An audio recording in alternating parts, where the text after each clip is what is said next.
Halo semuanya, kali ini saya akan membahas mengenai sediaan bukal dan sublingual. Nah, ada 3 topik pembahasan di sini. Yang pertama itu anatomi dan fisiologi mukosa mulut, kemudian ada mekanisme absorpsi dan penetrasi, dan juga ada parameter bioavailabilitas sediaan oral mukosa. Nah, pertama-tama kita masuk pada anatomi dan fisiologi mukosa mulut. Jadi untuk bagian struktur epitel di dalam mukosa mulut itu terdiri dari beberapa bagian.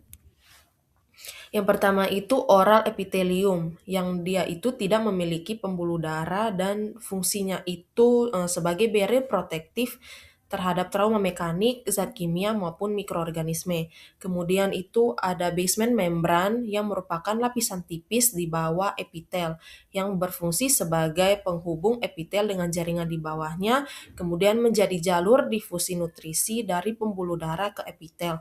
Kemudian yang ketiga itu ada lamina propria yang merupakan jaringan ikat di bawah membran basal yang tersusun dari serat kolagen dan elastin dan juga sel imun. Kemudian fungsinya itu memberi dukungan struktural, menyuplai nutrisi ke epitel dan juga sebagai pertahanan imun lokal. Nah, yang keempat itu ada submukosa. Dia itu tersusun dari pembuluh darah, saraf, kelenjar saliva minor, dan juga jaringan lemak. Dengan fungsinya itu menunjang elastisitas mukosa dan juga sebagai jalur distribusi obat ke sistemik. Kemudian ada lapisan dasar. Nah, lapisan dasar ini dia bisa berupa otot, misalnya pada pipi atau lidah, dan juga tulang, misalnya pada palatum keras. Dia itu berfungsi sebagai penopang struktur mukosa. Nah, kemudian terkait dengan vaskularisasi bukal dan juga sublingual. Jadi perbedaan utama antara sublingual dan bukal itu dia ada di vaskularisasinya. Pada daerah sublingual, pembuluh darahnya itu sangat banyak dan letaknya itu dekat dengan permukaan mukosa. Selain itu, epitelnya itu juga lebih tipis sehingga obat itu bisa lebih cepat berdifusi masuk ke pembuluh darah dan langsung ke sirkulasi sistemik sehingga onset kerjanya itu lebih cepat. Sedangkan untuk bukal, vaskularisasinya itu relatif lebih rendah dan kapilernya itu berada lebih dalam. Dan juga ditambah lagi dengan epitelnya itu lebih tebal sehingga menjadi barrier bagi obat. Akibatnya proses absorpsi obat itu menjadi lebih lambat dibandingkan dengan sublingual. Jadi bisa disimpulkan bahwa rute sublingual itu lebih unggul untuk efek cepat, sementara untuk bukal dia itu cenderung lebih lambat namun memberikan keuntungan dalam mempertahankan obat lebih lama untuk sistem penghantaran lepas lambat.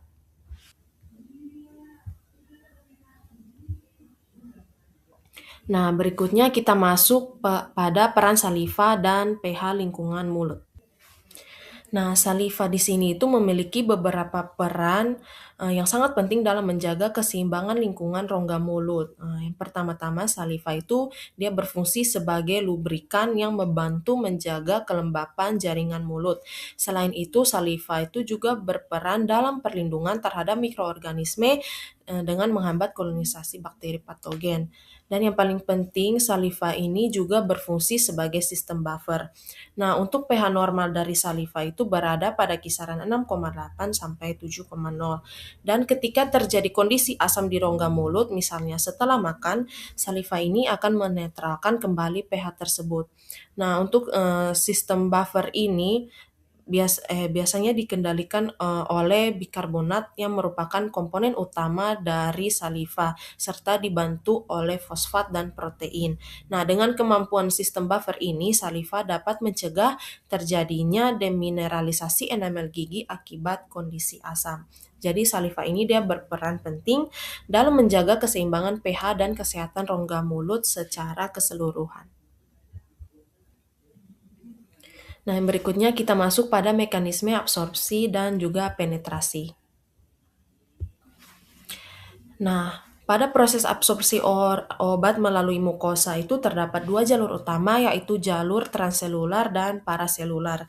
Nah, kedua jalur ini itu berbeda dalam cara obat melewati lapisan epitel dan sangat mempengaruhi kecepatan serta efisiensi absorpsi obat.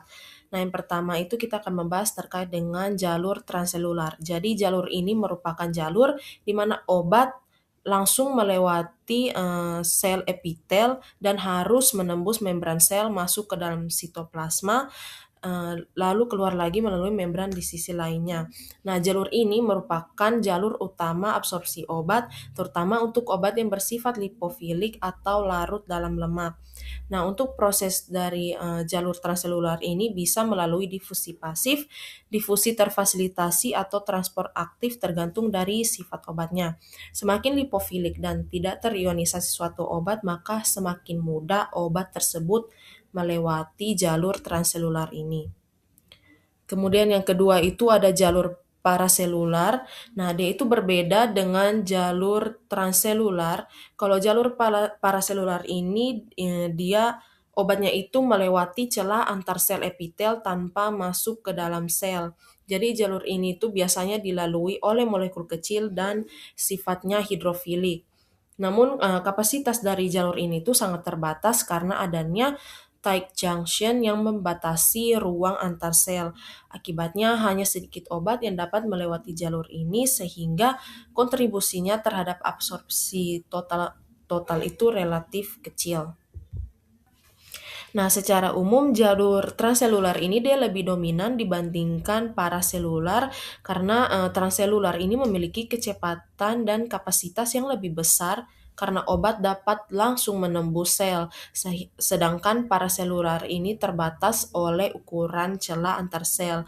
Karena itu, sebagian besar obat biasanya dirancang agar dapat diserap melalui jalur transseluler.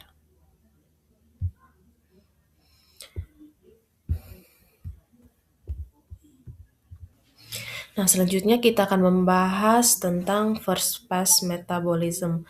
Nah, jadi first pass metabolism atau FPM itu merupakan proses metabolisme obat yang terjadi di hati dan juga sebagian di usus sebelum obat mencapai sirkulasi sistemik. Nah, FPM ini biasanya terjadi pada obat yang diberikan secara oral karena obat tersebut akan diserap di saluran cerna. Nah, adanya FPM ini bisa menyebabkan sebagian obat mengalami metabolisme terlebih dahulu sehingga jumlah obat aktif yang masuk ke sirkulasi sistemik itu bisa saja berkurang, kemudian efektivitas obat itu menjadi menurun dan seringkali diperlukan dosis yang lebih besar untuk mencapai efek terapi.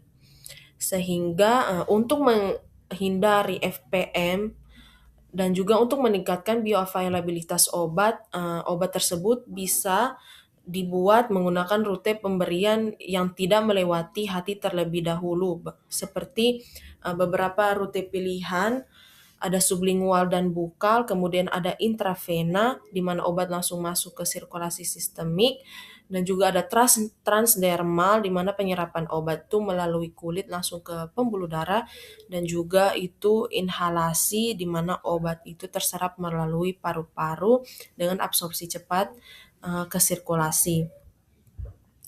Nah, pada rute sublingual dan bukal, obat itu kan diserap melalui mukosa oral dan langsung masuk ke sirkulasi sistemik tanpa melewati hati terlebih dahulu.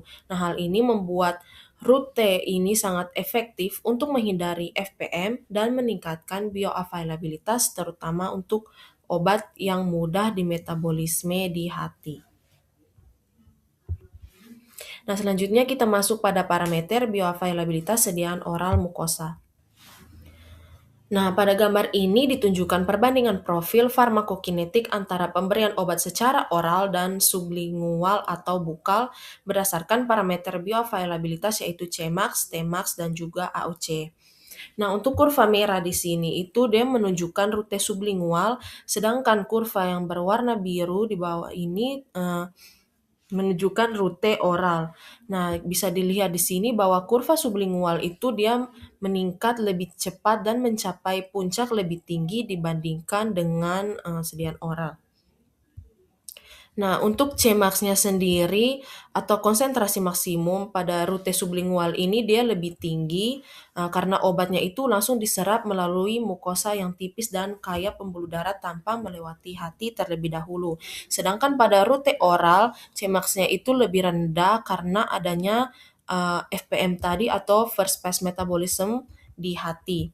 Kemudian untuk Tmax-nya sublingual itu dia lebih cepat karena obatnya itu kan langsung masuk ke sirkulasi sistemik. Nah, untuk sebaliknya pada oral oral itu Tmax-nya itu lebih lambat karena obat itu harus melalui proses disolusi, absorpsi di usus dan metabolisme di hati. Nah, sedangkan untuk AUC, jadi AUC ini dia menggambarkan total paparan obat dalam tubuh. Nah, pada rute sublingual AUC-nya itu lebih besar karena tidak mengalami first pass metabolism. Sedangkan pada oral, AUC itu dia lebih kecil karena sebagian obat itu telah dimetabolisme sebelum mencapai sirkulasi sistemik.